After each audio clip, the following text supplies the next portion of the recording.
And you are live. Thank you. Good evening and welcome to this district planning meeting on 15th of July 2025. My name's Councillor Maddie Thompson and I'm chairman of this committee.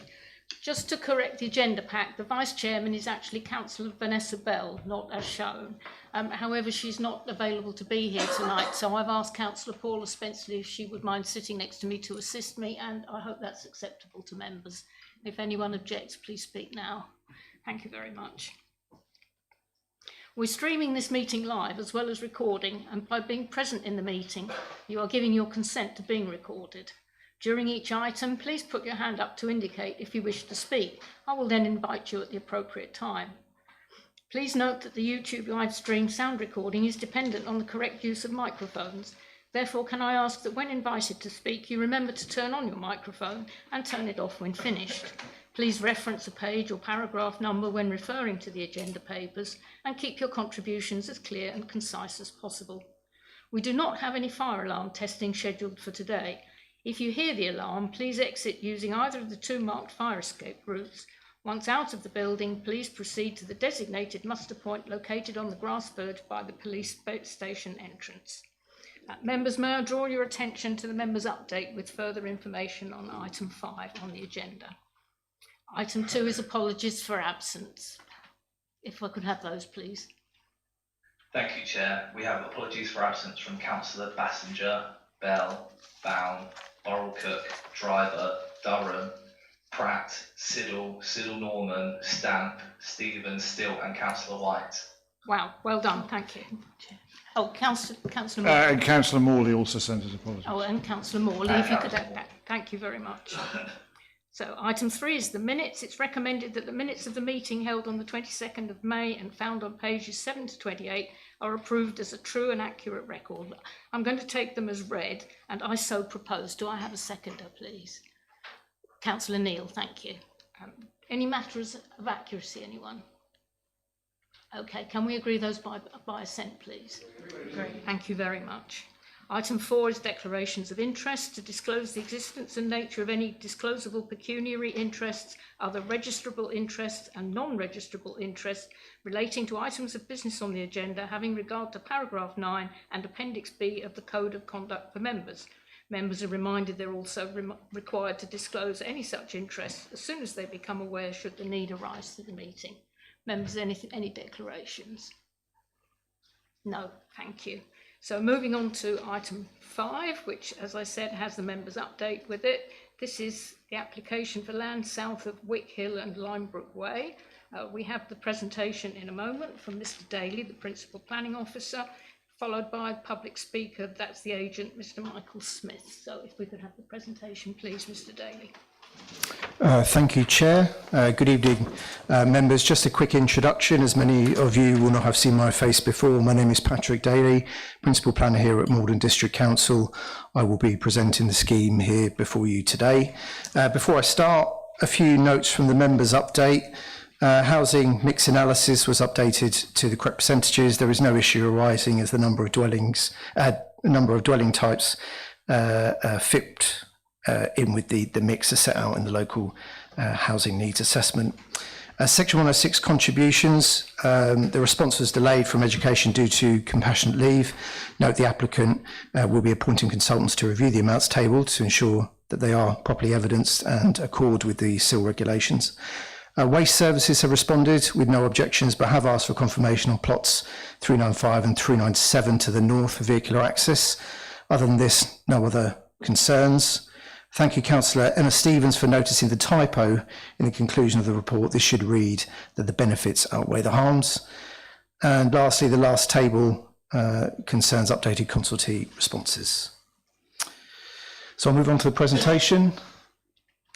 The scheme before you here today, 25/00160/FULM, construction of 90 dwellings, use class C3, open space, landscaping, vehicular and pedestrian infrastructure, sustainable urban drainage and other associated works at the site known as Land South of Wycke Hill and Limebrook Way, Maldon, Essex. Just by way of background, the application site before you today forms part of the wider strategic development site known as S2A, south of Limebrook, in the local development plan. Planning permission for 1,000 homes, employment uses, local centre and supporting infrastructure was originally granted. Consent via 14/01103/out back in December 2016. Since then, there has been a series of amendments and reserved matters consents for various parts of the site, and this has led to residual parcels of land being left over. There is precedent for this application. Permission was granted for 42 homes on the eastern parcel of S2A on an area that was also residual land. The application before you today is similar in this way, in that it seeks consent for 90 dwellings above those originally granted via the original outline. For additional information, it is being colloquially termed as Phase 4 of the site. The image on your left is an aerial view of the site, which is currently used for construction vehicles, storage and manoeuvring in relation to the delivery of the wider development. Note that the development is located to the southwest, approximately here. If you can just follow my cursor, just down in this location here. You'll see that construction is progressing on site for the originally consented 1,000 homes, and I'll be moving on to those images shortly. The image on the right shows the western parcel of development in context with Phase 4 outlined in red. Just see here. Note the employment site to the north, which is currently vacant. I thought it would be useful for members to see what is going on in the wider development. You'll see that construction is well underway on the western parcels of the western development parcel. Views 1 and 2 on your screen look westward towards the site, whilst view 3 looks back towards the east, and those houses you can see in that image are sold and occupied.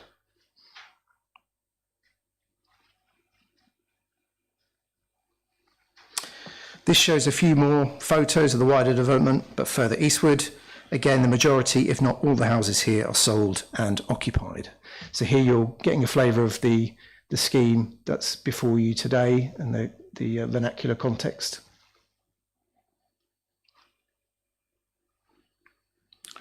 Slide 7. The image on the left shows the development within the wider consented context. The image on the right shows the development layout. I'll come back to the layout shortly.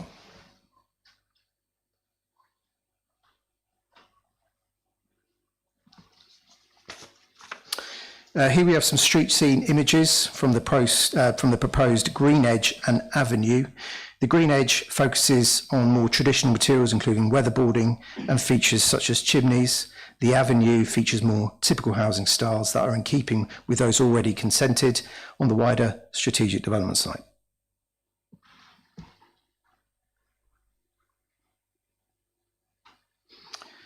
Again, more examples of street scenes. In this one, note the bungalows at the bottom of the slide down here.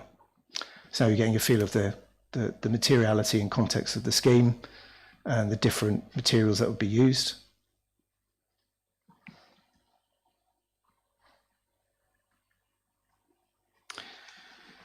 Affordable housing is shown on this slide with affordable rented units with green dots and shared ownership in red. Hope you can all see that. Provision is at 30%, which is policy compliant. That delivers 27 dwellings. Note the spread across the site so that the affordable housing is not all clumped together.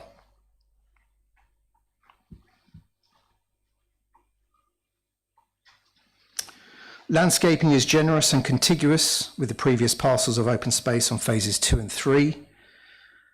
Notably, a large number of street trees are provided in this instance, totaling about 60, that being those on the street or within proximity to streets. I know this is a concern amongst members. More are provided on the surrounding open space. The previously approved drainage basin is integrated into the open space, which is just located here. This was granted permission as part of the previous phase to the east here.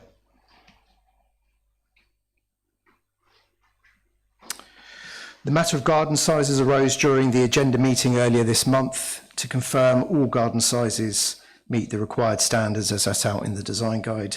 Vehicle tracking has been done with no concerns arising.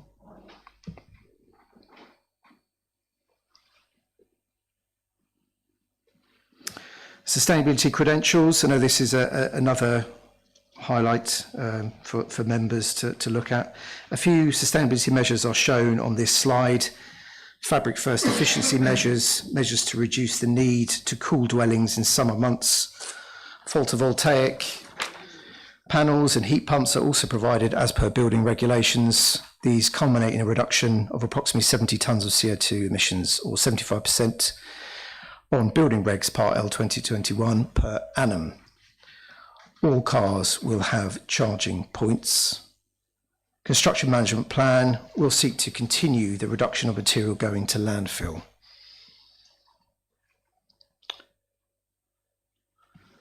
So summary, planning benefits. Obviously at the moment in Maldon we have a lack of a 5-year housing land supply, so this would represent windfall housing, and we give that very substantial weight in this instance. New open space would be provided to serve prospective residents, which we give moderate weight. Employment, albeit transient, is given light weight. The harms in this instance are quite limited in that it would only be the discordance with the local development plan and the previous 1,000 homes that were allocated, so going above and beyond that. Members are also minded to remember, and it's emphasised, that the site may lie vacant in its current state in perpetuity if planning permission is not granted. So another point to highlight.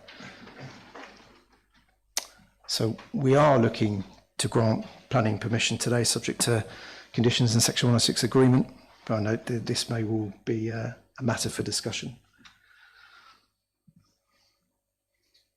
Okay, that's it. Thank you. Very much. So now we have Mr. Smith, if you'd care to come forward. Please take a seat, make yourself comfortable. Do use the microphone. Can we get the timer up, please, Mr. Daly? Thank you, Chair. Flash in the middle. Go left, left, whoa, that one. There you go. Already set up at 2 minutes. So you have 2 minutes precisely from when you begin to speak, and I'm afraid I am very precise. Okay, thank you, Chair, and on behalf of the applicant, thank you for the opportunity to address the committee this evening. The applicant would like to thank our case officer, the housing team and the statutory consultees for their help in the preparation of a scheme which has a recommendation for approval. Pre-application discussions began in May of last year, but the character of the garden suburb has already been established. Over 1,000 homes have already been approved and the scheme adds another 90. We have worked hard with the council design and housing teams to make sure that a high quality scheme is created which continues the successful character of the garden suburb, delivering the density, layout and appearance needed to match the phases that have already been approved and are under construction. A range of accommodation is proposed with 1, 2, 3, 4 and 5 bedroom houses, bungalows and maisonettes for affordable rent, shared ownership and sale on the open market, so that a sustainable and balanced community can be created, and the scheme is designed to be tenure blind. The affordable housing is designed to meet the needs identified by the council's housing team, including wet rooms for older people who will live in the bungalows. In addition, this will be the first part of the garden suburb to be designed to meet the current draft of the forthcoming Future Home Standard, with all 90 homes to be equipped with photovoltaic panels, air source heat pumps and electric vehicle charging points so that they're zero carbon ready. The strategic elements of the wider site are already in place to address other issues, including adding biodiversity value through green infrastructure, securing and enhancing wildlife habitats, surface water drainage to the network of ponds and basins, land for employment use, and when the main street is complete, a bus service through the application site. A detailed landscaping scheme is included in the application, containing the open space that wraps around the east and south sides of the wider site. There are no objections from statutory consultees and no comments from the neighbours in the existing homes to the south of the site. The proposed scheme has been designed in accordance with the Strategic Master Plan Framework, the Strategic Design Code and the affordable housing mix sought by the Council's housing team, and continues the established character of the garden suburb at South Maldon. As such, I trust you will concur with the case officer's recommendation and resolve to approve this application. Thank you very much.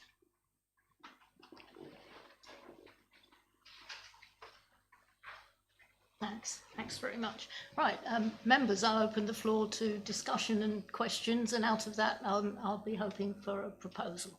Councillor Morgan.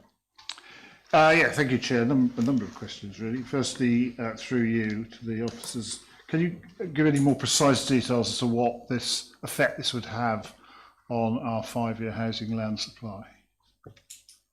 Is that one for you, Mr Johnson? Thank you, Chair. Councillor Morgan. I mean, other than that, this will be obviously adding to the 5-year housing land supply. I couldn't give you quantitatively how that will reflect in terms of the percentage figures, yeah? I mean, that's a matter of, obviously assessment of how development has been coming forward on a windfall basis, particularly since 2012, 24. And that is obviously an ongoing piece of assessment. But this is a contributory factor. It's 90 units, so it's a significant number in that respect. But that's all I can say as such in terms of the 5-year housing land supply contribution. But it counts as windfall as such, is that my understanding? It would effectively count as windfall. It was not part of the strategic site as such. It is additional. I think that was mentioned by the case officer and also by the agent. But nevertheless, it's a contribution towards the 5-year housing land supply. We are obviously in a position where that is where we are reliant on in terms of making up any additional to what might be formally comprised of in any updated policy position, which obviously that's not quite where we are at the moment. Thank you. I have a couple more questions, Yes, if I please may. Do we know whether any social housing providers have been earmarked in terms of the affordable housing at this stage? Not aware. Sorry. No, I suppose I kind of gathered what you were going to say, Patrick. I mean, what would normally be the case, our affordable housing officer, John Saws, normally has direct communication with social housing providers who may want to take up on some of these dwellings, and where interest is expressed, that's how then he can drill down into terms of what can be provided and in terms of real numbers. So while I can't effectively say that there are signed and sealed affordable housing providers, because obviously it would be subject to planning permission, those discussions would have been undertaken as part of that normal process.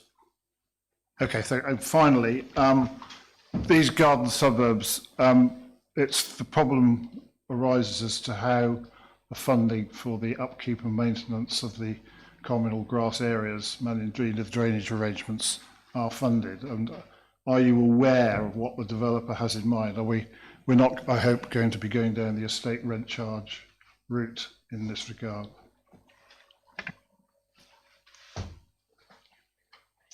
We would have a landscape management plan as part of a scheme which will require the developer to Well, I realise that. How's it paid for? I can't quite answer how it is paid for. Its financial point is not really a part of a planning matter per se. It would be it would have to be bottomed out. Well, if you end up as a resident facing sort of £2,000 or £3,000 a year charges to actually maintain it, then I think it would have a particular bearing on the Mr Johnson? Yes, thank you, Chair. I mean, you do have a point, Councillor Morgan, and there are various models in terms of how maintenance is procured. And yeah, I appreciate exactly there are conditions as to which you've said. I can't drill down exactly to how it would be in this case. That would be something for the detail of the Section 106 agreement to sort of tease out. But normally at this point, unless there was a ready signed and sealed Section 106 agreement, we wouldn't have that level of detail. I suggest it's something that is looked at. And finally, I hope this isn't a developer that insists on the buyers choosing a solicitor from their own panel rather than having freedom to select their own. Such restraint of trade, as speaking as a solicitor, I find quite abhorrent. Thank you. Thank you. Councillor Bowood. Thank you. Just really following on from what Councillor Morgan was just saying about the charges, the land charges for the upkeep of the estate. Just for record, I live on a garden suburb and I'm paying not quite £2,000 a year, but a fair amount of money. Do we know what the adjoining estate, the one that's just been built, which was the 42 houses, because I imagine it would probably be the same sort of thing, but it's a really valid point about what is going to be paid, because in the last 5 years, mine's doubled and doubled again. So it's a really important factor, especially for anybody on lower incomes. Thank you. Chairman, point of order. I don't actually think this is anything to do with planning policy. It's choice, isn't it, by the purchaser? It is, but I did open the floor to questions, Councillor Fluger. I do Well, take your point. Chairman, I we do will hope move you're on. not going to dwell too much on it, because I'm sure other members wish to speak to planning policy. Okay, thank you. Councillor Nick Spenceley. Yeah, I'm thoroughly confused by the wording about the bungalows on page 40, which include a study area to the front elevation. So it says that officers commented and the area was reduced so it didn't count as a bedroom. It's slightly complex in phrasing. So in simple terms, what's the story behind these bungalows not having a third bedroom and having a rather incongruous study area at the front? I don't quite understand that, sorry. That's okay, I can try and explain that. What happened was when we were assessing the bungalows was that there was obviously this study area that was on the plans. In the nationally described space standards, there are standard space sizes for minimum space sizes, so we say for bedrooms, which from memory is 7.5 square metres. And in this instance, the study area was 8 square metres in size. So, on the plans, it shows a study room, but could conceivably be converted into a bedroom, which would then impact on the bungalows being as part of the affordable scheme and being marketed, which was originally meant to be marketed as a one bed, but actually then can be taken on by somebody else and marketed as a 2 bed. So that's kind of, sorry about the kind of maybe convoluted wording, but that was a point. On that, John Swords, who's on there, he's a housing delivery manager. They will be looking at restricting that study area in as part of the 106 as well. Councillor Fittock. Just ask a question on what Mr. Daly just said. Would that impact on our own parking standards SPD, whether there's 1 bedroom or 2 bedroom? I'm just concerned because you said it was over 7.5 metres square. So that would give you 2 bedrooms, and I always get a bit confused. I'll give way because I can see you're chomping at the bit to answer. Sorry, I probably should have clarified. It was over 7.5 square metres, but it has been reduced down to below that size. So in theory, it couldn't be marketed as a 2 bed. I mean, obviously, whoever's in there could potentially use it as that, and we would have no real control over it, I suppose. But it can't be marketed as such. Thank you. Councillor Fittock. Chair, and thank you to the officers for sending the amendment out, clarifying the actual market housing numbers in a bit more detail. I'd just like to point out, I don't think they're still correct. From what I can calculate, there are 16 2-bedroom properties, which equals 25%. 2-bed properties, not 28%. And it also neglects to point out that 27% of the properties are 4+ bedrooms, which I think will become relatively pertinent. I mean, it's a very difficult one. I did send some evidence to the officers indicating that as a district, compared to the rest of Essex, we're not getting anywhere close to the types of housing that's being built elsewhere. As an indication, across Essex between 2018 to 2024, 29.59% of all properties built were under £300,000. And when we look at Maldon, that was 14.07%, so we're less than half. If I look at properties under £280,000, which would be more towards the lower quartile house price required to keep the housing register down, across Essex 23.4% versus 5.31% across the Maldon district. Now, the reason why I point these matters out is that last year, again, across Essex, properties under £300,000, 20.82%, in Maldon 0%. Properties under £280,000 in Maldon 0%, across the county 15.03%. Now, I do recognise, as you pointed out to me, that Maldon's not the same as the rest of Essex, but these are numbers that are significantly different to what we're expecting across the rest of Essex. And I think we need to bear in mind that the reason that we're in till isn't because we haven't built enough houses, it's because of our affordability ratio. If we had an affordability ratio that was better suited to what the government wants of 5%, our housing target would be 239, and we wouldn't be in till. So I guess the point of the matter is that as a local authority, what do we do about this? Well, one thing that affects the median house price, which is a measurement used by government, is without question the market housing, median market house price. And if you were to look back to 2020, 2017, every year the median house price increased because of the market housing median price that we're building, and that's can be referenced to the ONS statistics. So as we move forward, or where we are now, what are we going to do about this? Well, when I look at this development, we say it's meeting the local housing needs. Well, the local housing need assessment for market housing is up to 10% one-bedroom properties, up to 25% two-bedroom properties, 40 to 50% three-bedroom properties, and 15 to 25% four-bedroom properties. Now, given that we are one of the most unaffordable locations, not just in the county, but in England, when you look at how we're actually doing as a local authority, I just had a look at last year how we're doing, our median gross workplace earnings compared to the rest of the county, in Maldon we have the lowest rate, the lowest, okay? Yet, when I look at the ratio of median house price to median workplace earnings, across the whole of the county last year, we were the highest, 13.85 times the median affordability ratio. When I look at the lower quartile house price versus lower quartile earnings, we are 14.84. That is the second highest last year in the county. The average across Essex is 12.33. So the point of the matter is, regardless of whether we've got demographic difference to the rest of the county, we do seem to be failing to get the mix and type of housing that we need in order for our residents to be able to meet their own needs. Because predominantly, we're given housing targets as a starting point to build houses for newly formed households.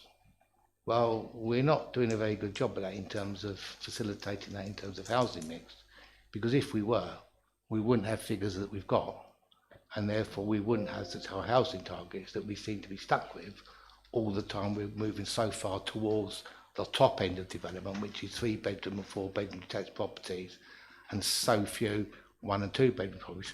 I'd also like to point out that although we've got our local housing need assessment based upon in 2021, that isn't a Bible that you've got to follow with numbers. When you actually read through it, and all of them the same, whenever they're produced, they're guidance for policy. So as members, we could actually sit down and say, well, actually what we want to do is we want to focus on improving market housing affordability and go back to where we were in 2014, which is currently really still our policy, because we've not adopted the 2021 local housing need assessment in terms of our policies, albeit it's an evidence base. Then in 2014, the mix was 60% 1 and 2 bedrooms and 40% 3 and 4 bedrooms. Now, if we actually made that mix, we wouldn't have the affordability ratio that we've got now. We wouldn't be facing the housing targets now, and quite probably we wouldn't be in tilt now. So I'm really concerned that the housing mix is being fluffed, as far as I'm concerned, in both the size and type of housing, and we're scraping through with what we regard as a bare minimum. And when you look at I say up to 10% 1 bed, 25 to 35% 2 bed, we've got 25% 1 bed, 2 bed. Where's the 1 bed? So I'd be expecting that to be at the very minimum towards the top end of 35% 2-bedroom property. So I'm very disappointed with the mix, and I'm not entirely sure how it really does meet the needs of residents. Thank you, Chair. Thank you very much. Councillor Lagan. Thank you. What Councillor Fittick said. The point I'd like to talk to, please, if I may, it was the statement at the back about the benefits and harms. So we know where we are with the 5-year housing landslide and windfall. This is one of the biggest windfall allocations that I've ever come across, and during some conversations at policy it was determined whether windfall would actually form part. So this answers that, and obviously it gives a substantial weight. But the new open spaces and surrounding provision and wider strategic development, moderate weight. I've never seen employment opportunities via construction jobs. Is that actually a material consideration? Because I've not read that in the planning guidance I've seen and been directed to over the years. And the harms, which is quite a big harm, and I mean I do like the estate. I run around the estate regularly. It's a nice design that's there already, because this wasn't supposed to be there, this allocation. permitting in excess of 1,000 homes. It seems that there's always, when we get a strategic allocation like this and a large development, there's always, oh, we've got enough room just to put these in. So that's another question. And also the bit that really, I wouldn't say it's material. Mr. Johnson will probably say it's not Councillor Lagan, so you can't include it. But this bit about we're minded to take into account the current condition of the site and potential to remain vacant in perpetuity. Thank you for a lovely park and wildlife. So it's complex in the respect that we are where we are, but I also think sometimes when things are put in that context, it does make one think a little differently from the material considerations and actually the allocations of housing that we are expecting to see on strategic developments that we've said we would have because we have no choice. But it just seems to be, this seems to be a little bit, I won't say overdevelopment because it's not overdeveloped, but it sort of is. So the comments really more than anything else, and it draws me concern that this seems to happen considerably. And the question is, are those benefits, that employment, is that limited weight, and is that a material and consideration? Who's going to take that, Mr. Johnson? You want to take Okay, it? Mr. Daly. Yeah. Mr. Daly then. On the points on jobs, the reason why I included that is often inspectors can often include it in their decisions at an appeal. It's always given limited weight because it's very transient, but they will include that, particularly on larger development sites like this where there is opportunities for people to be employed for a set period. On the site and the point you raise on the site and what it could be in it and what it would be like in perpetuity. I mean, I could go back through the slides if I can. At the moment, it is effectively just going to be a residual piece of land. Actually, down there, that's probably doing it a bit of a favour, really. It's actually really just used for construction vehicles, and there's very little there. If it's mainly just areas of kind of rudimentary grassland, really, and not much more. The issue is that you will then have a development parcel like this as part of this wider strategic development that won't be touched, and eventually won't be used for anything, really, unfortunately, without further investment. So I think those 2 points, unless Michael, you want me to add anything on those? I suppose only in the sense that I mean, obviously I'm aware that this site has generated residual plots. I suppose this is probably a byproduct of sort of planning by numbers. Various sites that would meet standards for any given number of housing. Once they meet that and it's satisfactory, then it will be considered acceptable. It's how does that then fit in with the overall scheme as such, yeah? We've alluded to that in terms of the eastern parcel and the first residual plot that sort of came out of that. This is also a byproduct of how plots have come forward in that sense. How is that managed going forward? I suppose that's one of the questions. I suppose if anything I would take from what you're saying is how do we manage that going forward in terms of the overall scheme, yeah? And it's not to say that what then comes from these residual plots is any less than would be had it been planned for, yeah? But I suppose it might appear as an issue if it suddenly come out of nowhere and there's more housing, yeah? Is that housing accommodated in terms of our standards and the impact on the environment, etc., and all those sorts of things, yeah? I suppose that's one of the issues that does come out of this development, which, to some extent is touched upon in the members' update, which might need some elaboration on at some point in this deliberation. Thank you. Yes, please do, Councillor. And thank you, because that does make a lot of sense as always, Mr. Johnson, and thank you. I'm really aware of the area, because I have a concern about sustainability, and the paragraph in the NPPF that talks about what we do today shouldn't have a negative impact on future generations. Some of this stuff definitely is, so we need to be really mindful of that. And I don't see anything wrong sometimes with developers going, let's make it a community area, rather than want to build on it, and I can understand why they want to. Thank you. Councillor Fluker. Thanks, Chairman. First of all, I just really wanted a bit of clarity, I think, from Mr. Johnson in relation to the members' update, paragraph, where are we? 2.2.1, which starts on page 3. I mean, it's clear for me that the applicant is wants to challenge the algorithm in relation to education contributions. I think the way this report is written, I don't think that it should in any way impact on the decision of the committee now with regards to whether they approve or not this application. But I just wanted clarity on the fact that I presume what will happen is if the committee was mindful to approve this application, then it would be subject to agreeing a section 106 rather than a SIL, Mr. Daly. Obviously you had SIL where you were last time, a section 106 agreement covering the contribution from education, which would be agreed by the Education Authority. That's my first question. Thanks. Okay. Is that Mr. Johnson? It was sort of a question there somewhere. Yes, that would be the process. I think the issue that confronts us here is a bit of a, well, I won't say unique, but it's something which is fairly recent.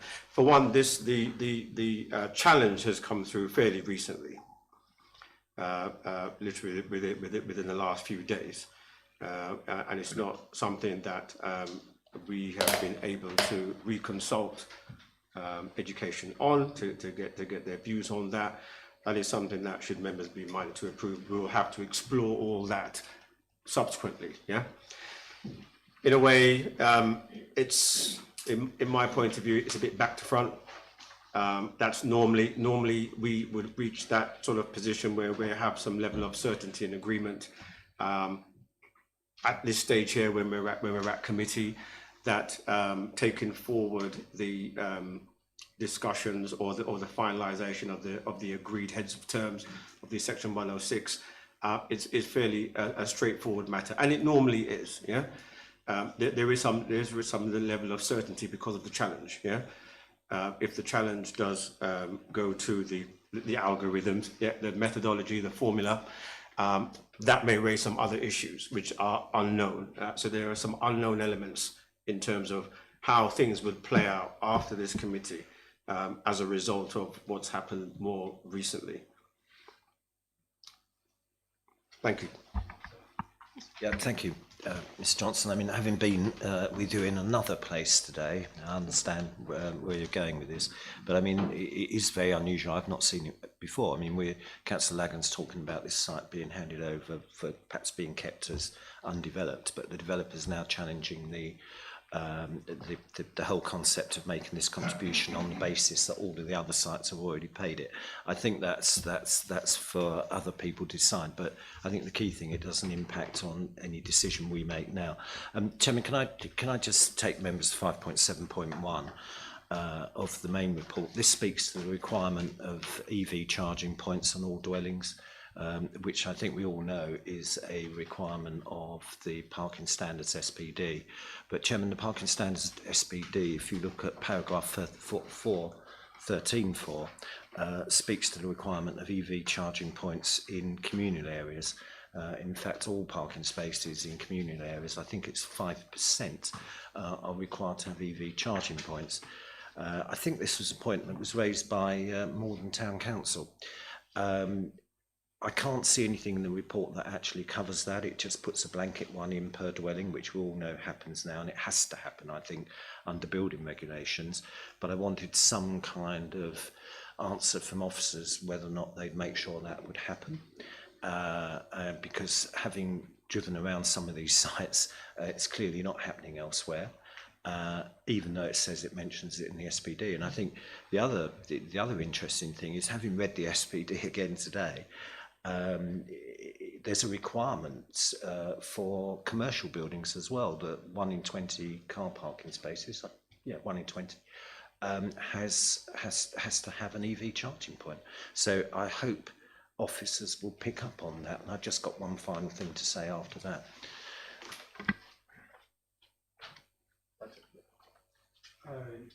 Yes, it is. I think it's correct. It is in the SPD. I mean, we could potentially condition that and ask them to put in a certain number into communal areas. I mean, that's something we could take away if members are minded to do that.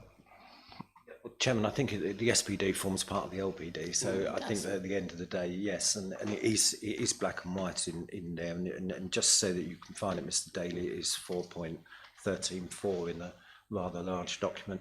I think, Chairman, based on what the officer said, I'm certainly back in my comfort zone, and that said, I propose we agree the officer's recommendation to approve this application. Thank you. Is there a seconder? Is that Councillor Morgan? Yes, Thank you. I've got Councillor Fittock would like to come back again.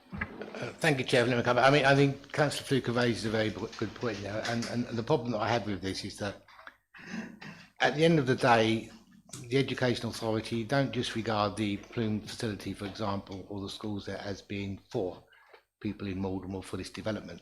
So their capacity is based upon the wider district, including consents already granted in the past. Now, my major concern is that I know for a fact that the local housing, the Essex County Council will not have up-to-date projection forecasts of build-out across the district, because their document is issued in December of each year, so they've probably taken perhaps the previous year's position, which would be our 2023-2024 AMS, and that significantly under forecasts the development that's going to come forward in the next 5 years.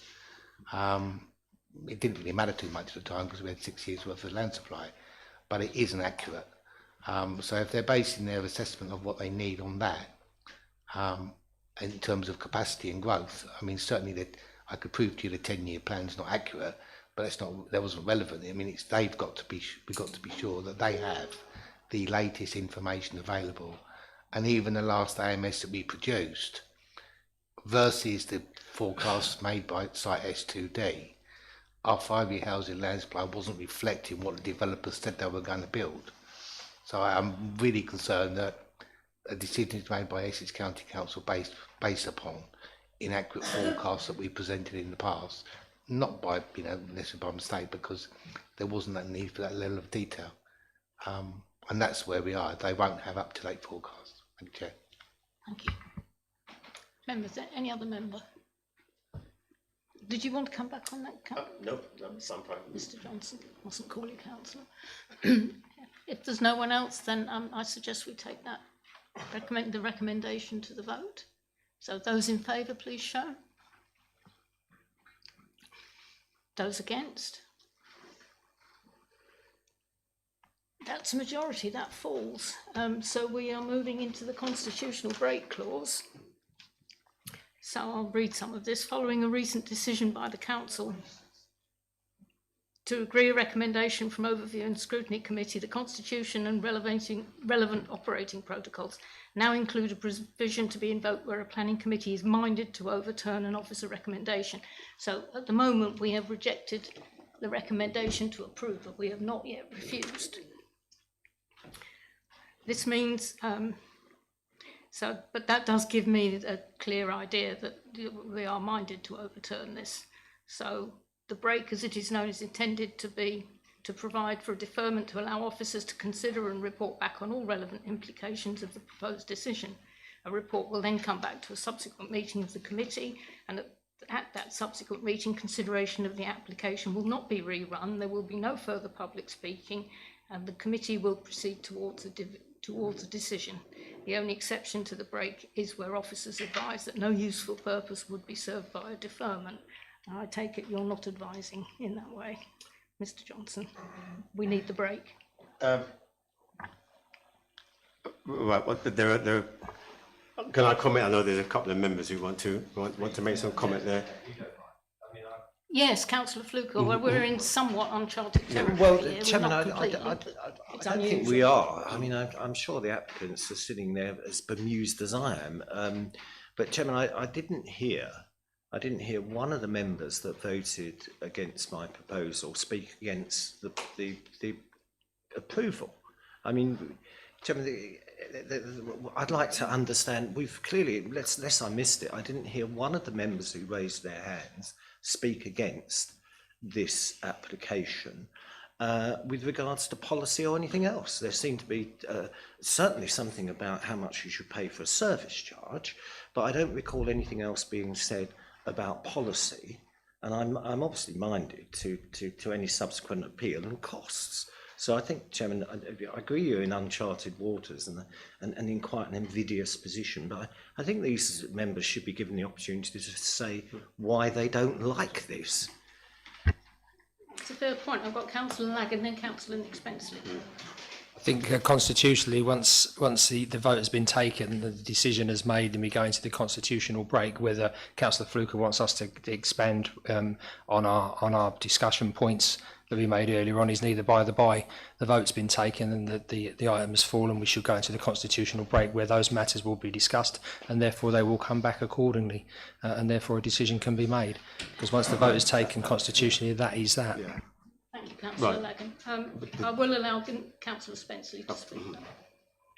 Yes, I think Councillor Fittock stated my problems with this application. The housing mix here will only serve to drive up the affordability ratio, and while the current government retains the current methodology, we will see our housing targets rise further. Thank you. Mr Johnson. Right. Thank you.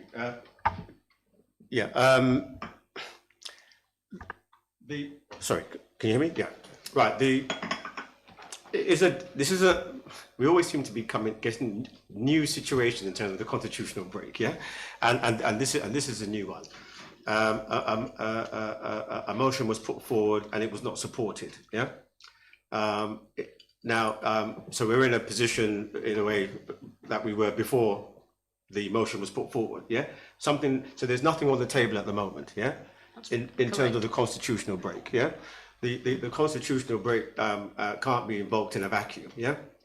The constitutional break is normally invoked if there is a recommendation from members. So if through, and I think we'll have to go this route, discussion, a motion is put forward to refuse, contrary to officer's recommendation, then we're in what I understand to be true constitutional break territory, where we can then make a decision. Are officers happy with what's been put forward or not? If officers are happy with what's been put forward, it need not be taken away for further discussion to then come back. That we can then run with that decision today. But if we're not comfortable with it, then we would go away with it. But I think that more clarity is required out of this. Okay, I accept that. Thank you. I agree that. So members, in that case, and I'm not going to take a vote on it, but does the member have a proposal with reasons for refusal that we can vote on? Madam Chair, point of order. I do actually agree with that. I think that, as far from what I recall, and my vice chairman on ONS is there to remind me, is that once this has happened, it goes to the constitutional break. I don't think there's anything further needs to be discussed. We have refused a planning application against the officer's recommendation to approve, Right. and I think that invokes it straight away. I think that's where we are. Okay, what we haven't done is taken a vote who is minded. I am going to, just in case everyone was going to abstain, I would like members just to show if they were minded to refuse this application. This is not a vote on the application, but would you please show now if you are minded to refuse it? They voted against it, Madam Chair. No, they voted against Well, yes, to I mean, approve. that's the same. I can't assume that, otherwise we would assume a refusal every time we don't approve. So if members are not, Councillor Fittock, are you wishing to speak? No, I mean, so it was one. I mean, they're both not happy. So if we're not minded to refuse.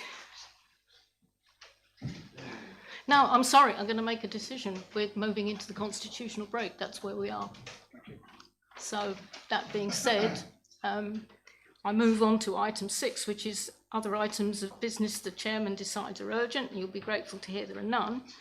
So with thanks to officers and members of the public, I close the...